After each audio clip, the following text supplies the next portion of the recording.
Kuna wakati mwingine unahisi kuishiwa nguvu. Sio kwamba umechoka sana, bali kuna watu wanavuta nguvu ya nyota yako na wanaitumia wao. Lazima ufahamu hili. Kuna watu kwenye maisha yako hapo karibu sana na wewe. Usiwaamini kwamba wako pale kwa sababu wanakupenda. Muda mwingine wanavutwa na kuwa karibu yako kwa sababu ya nyota ing'aayo kutoka kwao. Na usimwamini kila mtu aliye karibu yako. Wengine wako hapo kwa kupata faida za kwao kupitia nyota yako. Na hapa nataka nikutajie ndoto 5 ambazo ukiota ni ishara kabisa Mungu anakusemesha kwamba una nyota kali, una nyota nzuri, lakini kuna mtu ameizuia au anaitumikisha au amekuibia. Ndoto ya kwanza ambayo unaweza ukaota ni ndoto ya kumwota kichaa.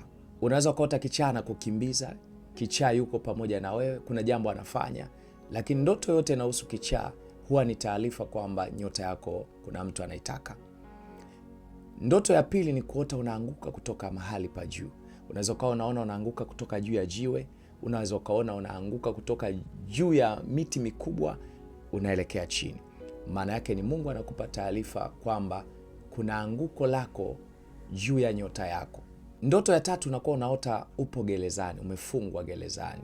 Kuna mahali umefungiwa hata kama ni kwenye chumba, lakini hauwezi kutoka. Kila unapojaribu kutoka hauwezi. Hiyo pia ni taarifa kwamba nyota yako kuna mtu ananufaika nayo na ameichukua. Ndoto ya 4 ni kuota unarudi shule, mahali uliwahi kusoma zamani.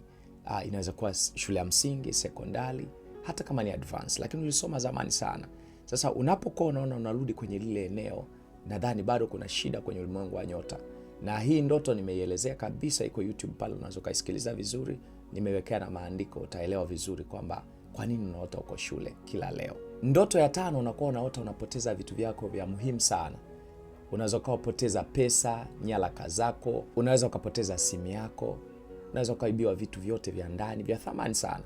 Unaweza ukapoteza pete ya dhahabu, unaweza ukapoteza cheni. Kitu chochote cha thamani ambacho unaota unapoteza, iwe ni gari lako unaota kwenye ndoto umepoteza, pikipiki unapoteza. Nyota yako ndio adui kitu anakitaka kwa wakati huo. Ndoto ya 6 unakuwa unaota unapotea njia. Upo katikati ya poli, uko mahali unatafuta njia, lakini njia hauioni, unapotea kabisa. Hapo ni taarifa kwamba nyota yako kuna mtu ameishika na anaitumikisha. Ndoto ya 7 unakuwa unaota kila siku unashindana na mtu, mnapigana. Anaweza kuwa ni mtu alikuwa mkorofi sana enzi hizo, lakini unakuwa unaona unashindana naye.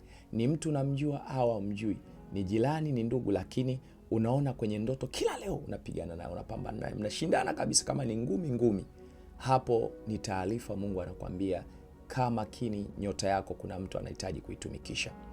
Haya mambo ya nyota unaweza kaambiwa na usiamini, lakini nyota ipo toka enzi hizo Yesu anazaliwa. Nyota ipo. Endapo unaamini juu ya nyota, mimi nachotaka nitamke kwako ni kitu kimoja tu. Wana uwezo wa kuja kuichukua na kuifunga nyota yako, lakini hawana uwezo wa kuua maono ambayo Mungu ameweka ndani ya nyota yako. Ninakuombea kwa jina la Yesu aliye hai, kuanzia leo hii nyota yako na ikang'ae na ikaangaze. Kama unaamini, sema nyota yangu na irudi kwa jina la Yesu. Mahali popote wameweka, iwe ni kwenye makolongo, iwe ni mahali popote, unaweza ukatype hapo kwenye comment, andika nyota yangu na irudi. Mwingine utaandika nyota yangu na ing'ae. Maana yake unaamini kokote iliko ikaitike na irejee kwako.